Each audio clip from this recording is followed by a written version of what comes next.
So here's the exotic side of the Scottish detectorist that you don't always see. This is ice on the outside of my tent, and there is my luxury abode. Even worse, I've been next to big Snorri Simon for 3 nights. Drinking frozen water. Drinking frozen water. Martin's already got his tent down. There's Pete.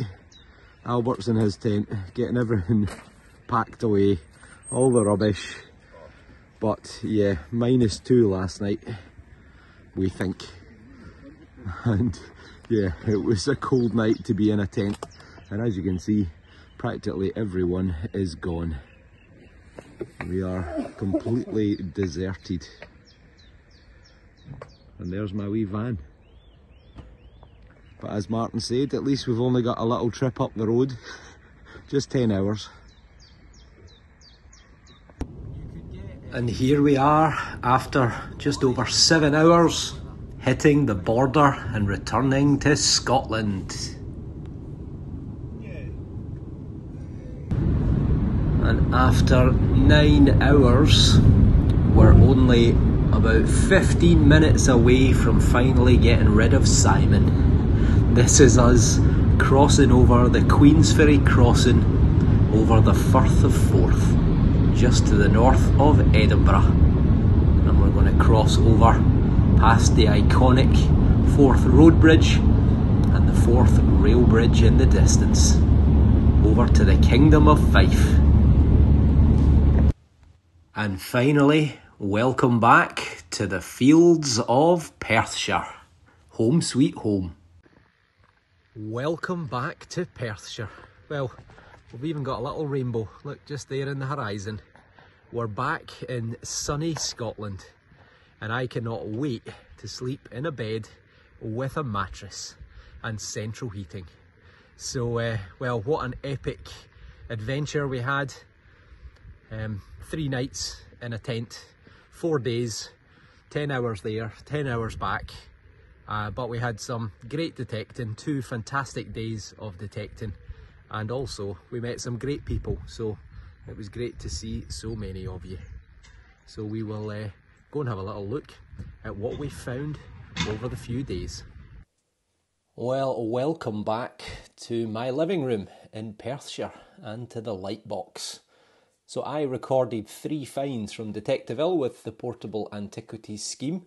I showed them everything that I found, and they selected these 3 items to record.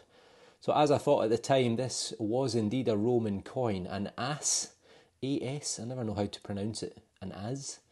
But it's copper. There is a little standing figure on the reverse, which you might just about be able to make out. And he reckons that that's either Moneta or Aquitas, one of the 2 goddesses. And he is pretty certain that it is the Emperor Domitian, which puts it at sometime, he reckons, between 84 and 96 AD. So there you go. Best part of 2,000 years old. Unfortunately, some idiot rubbed it with his thumb for 5 minutes while he was chatting to somebody else. But that's another story completely. So second of all, this here, this is my find of the weekend. I mean, look at that coin. It gets better and better and better. Look at it. It's absolutely stunning. So this is the reverse of a shilling, a 12 pence of Elizabeth I. And it's got the Latin inscription, Posve Deus ad evtore meu. Now, I apologise for butchering the Latin language. But it means, as I thought in the field, it means I have made God my helper. And you can see the 4 quarters of the shield, bottom left and top right are the 3 lions of England. Top left and bottom right are the fleur de lis, the flowers of the lily of France. And that's because from the middle or latter part of the 14th century, all the way through to the French Revolution, the kings and queens of England, and later of Great Britain, maintained that they actually were rightful kings and queens of France. They gave up that right, or they gave up that idea, after they killed the monarchy in the French Revolution. Go figure. So on the other side is a very worn Elizabeth I, which is often the case. You can just make out her head looking to the left hand side. There's her eye, there's her nose. You can see her crown on top. And this is Elizabeth I. You can see the words Elizabeth, by the grace of God, Queen of England, France and Hibernia, which is Ireland. So this is a 12 pence, and they dated it from 1591 to 1594. So a lovely little find. Absolutely blown away by that. Absolutely massive coin, and in pretty great condition as well. And then lastly, there is this little find here, which is a little copper farthing, copper alloy, and it dates to Charles I. You can just make out the words F-R-A-N-E-T-H-I Rex, which is France and Ireland King. So that's all that's left on that side. And you can see the rose, and on the other side it's illegible, but there is a crown with a sword and sceptre. And this is Charles I. It's 1634 to 1636. So a very precise date. And Charles I obviously lost his head in 1649, and that was the end of him. So we'll have a wee look in the finds pouch as well, so I'll get right back to you in a second. This is the extent of what's in the finds, the little coin pod, and buttons and loads of buttons, copper alloy, tomback, lots and lots of tombacks. And this little curious lead item, this is the thing that I wondered if it could be part of a seal. You see what I mean about the lettering around the outside edge?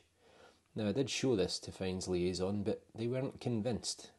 Maybe they didn't have a light box, but to me, I wonder if it could be part of a lead seal, a medieval lead seal.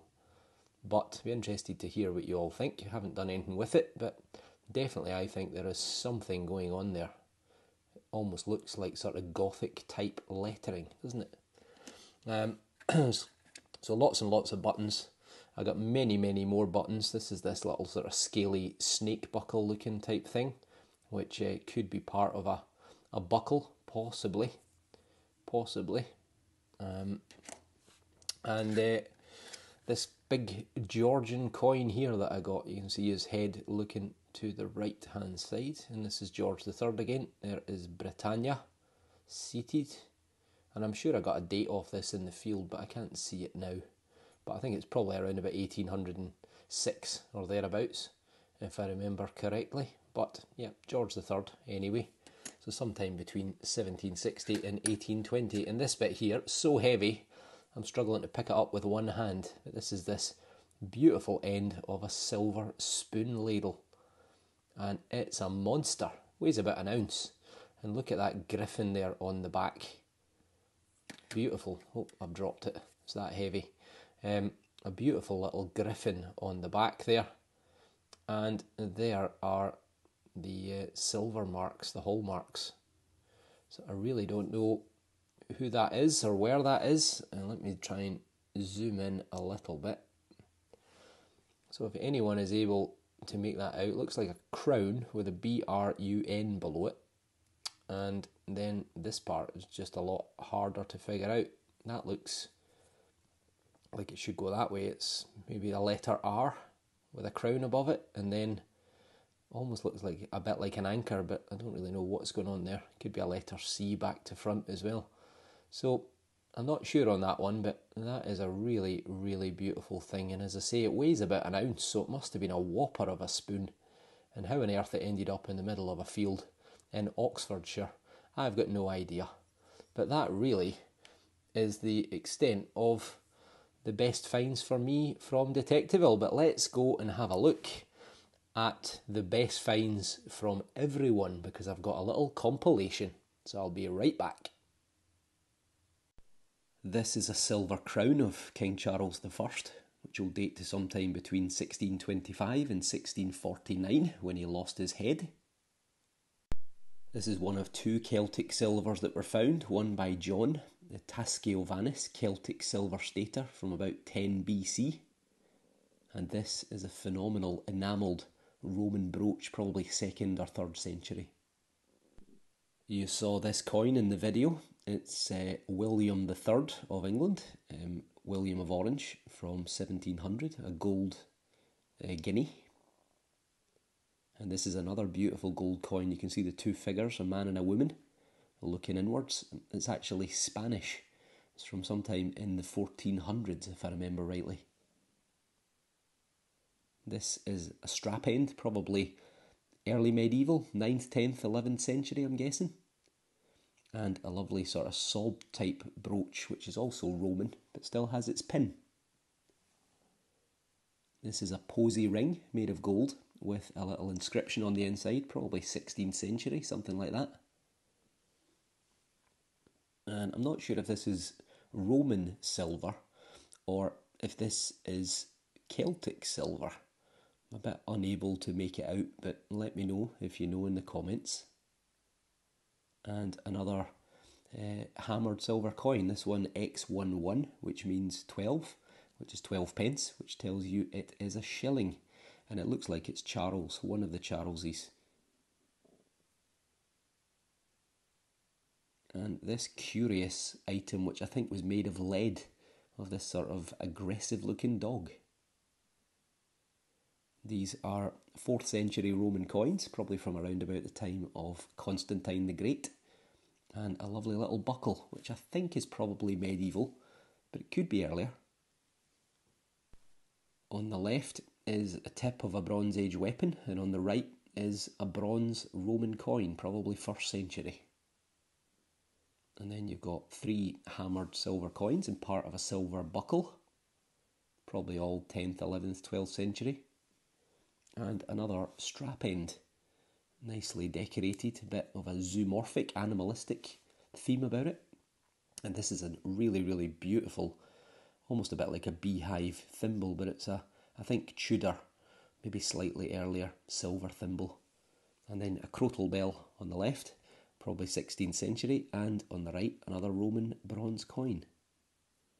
Then we've got a ring on the left, which could be Roman, could also be medieval, and then a 4th century Roman coin, and another hammered silver coin. This looks like one of the Edwards, 1st, 2nd, or 3rd.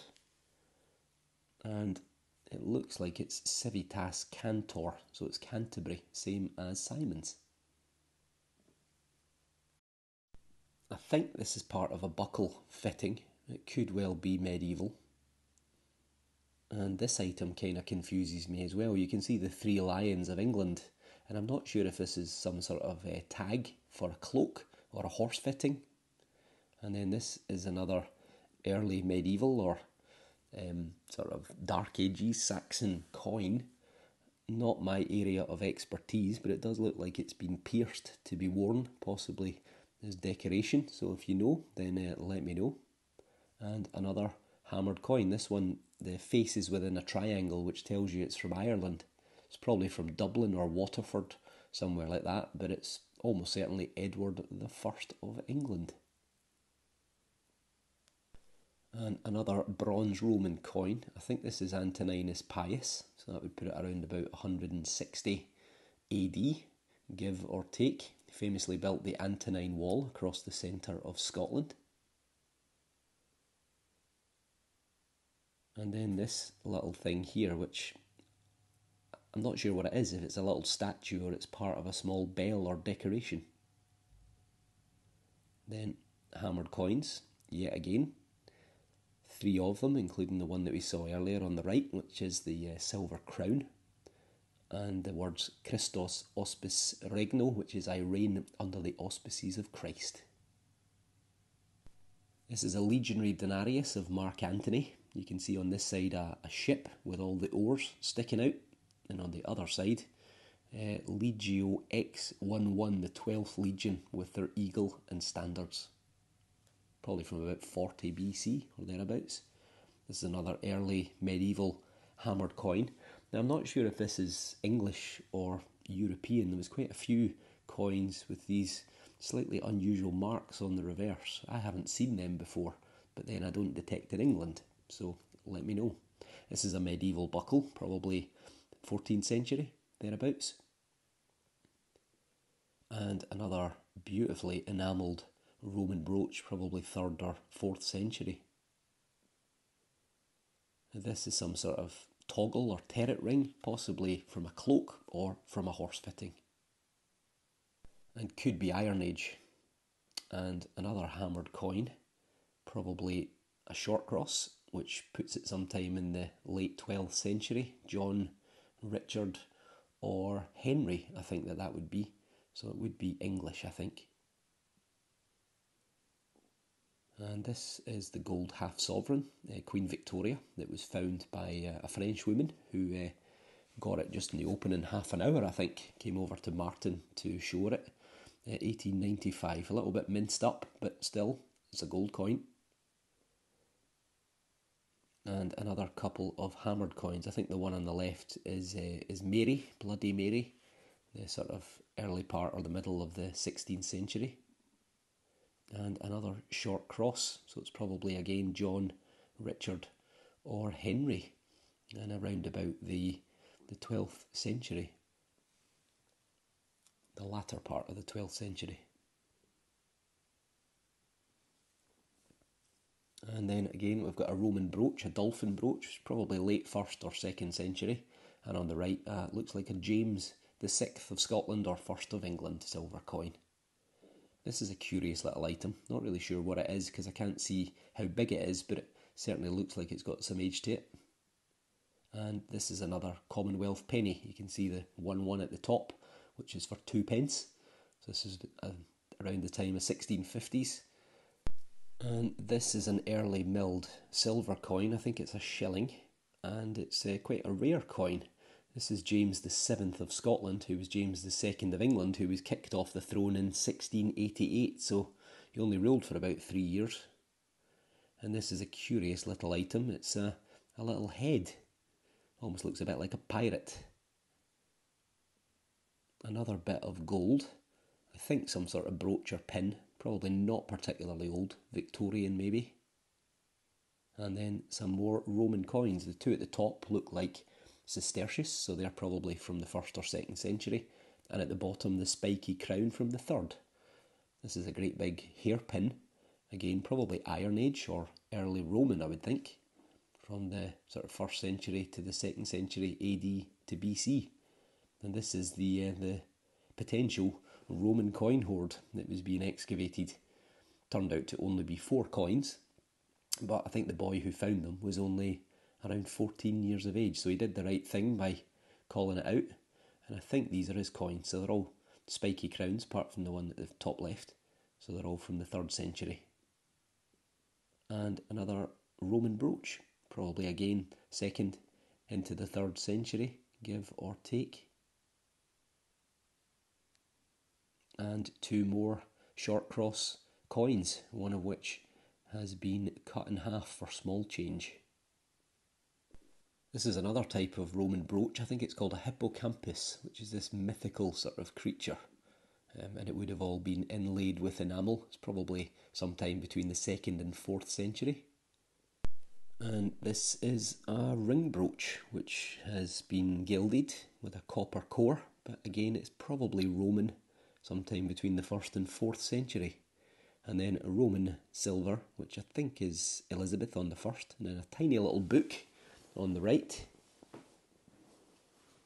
And this, I think, is a medieval strap end, probably 13th or 14th century, with copper alloy or bronze. This beautiful coin was found by myself. This is my silver shilling of Elizabeth I. So it'll date to, I think it was 1590 to 1594 was what the archaeologists said. So a beautiful coin, 12p. And this is another Commonwealth penny, 2p should I say. So Oliver Cromwell, sometime around the 1650s, before the restoration of Charles II in 1660.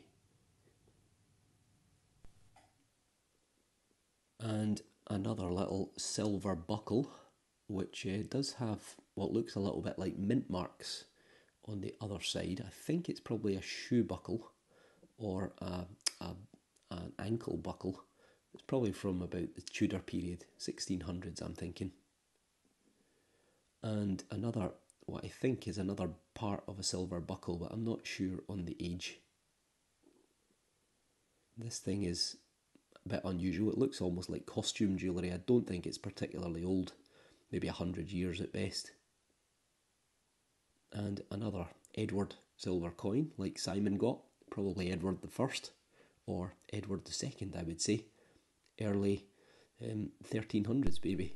And another Roman bronze Sestertius, probably Diva Faustina, someone like that from the 2nd century, I'd guess. And a silver ring, which looks post-medieval, probably 1516, maybe even 1700s.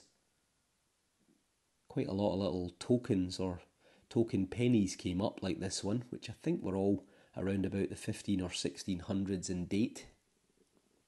And this is without doubt the best of the Roman silvers that I saw. I think it's Emperor Trajan, and probably dates to the early 2nd century. This is a massive big Roman brooch. I think this is a later type, maybe 3rd or 4th century, but still Roman.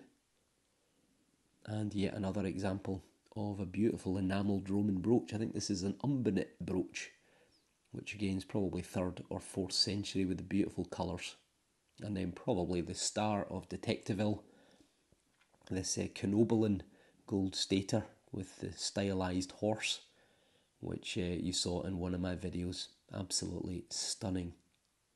And then another piece of gold, which I think again is more of a modern Victorian brooch or some sort of jewellery piece. And what looks like the tip off of a Bronze Age spearhead, probably 3,000 or 4,000 years old. And I have to give a shout out to the incredible people in the tent for all their hard work identifying things. Well, I have to say, with looking back on that video, and the Sunday night in particular, where it was -2 overnight, and we were sleeping in tents, we woke up on the Monday morning. We had not only frost on the outside of the tent, but things on the inside of the tent were frozen. It's no surprise that I got a virus, really, is it? I mean, my God, I put myself through it, that's for sure. But hopefully you enjoyed the little recap with some of the incredible finds from Spring Detectival 2023. I have to say it was a really, really good rally. I think there were somewhere in the region of 650 finds recorded. And speaking to the finds liaison for that particular area, I'm sure he told me that he only gets, on average, something like 1,600 or 1,800 items recorded in a year. So to get obviously 650 in 2 days is a testament to just how many incredible finds came up. So it was a really, really fantastic event. We had a fantastic time, met lots of great people. It was really well organised. I appreciate everyone for coming over and saying hello to me. And it was nice to put lots of faces to names, because often I just see your comments. So yeah, it was a tremendous time. We all had amazing fun, and also have to say the finds liaison, the people in the tents and so on, were fantastic too. So we couldn't have done it without them. So I hope you've enjoyed that. Next video to come will hopefully be me back out metal detecting again. So thanks for watching, and we'll see you on the next dig. Take care.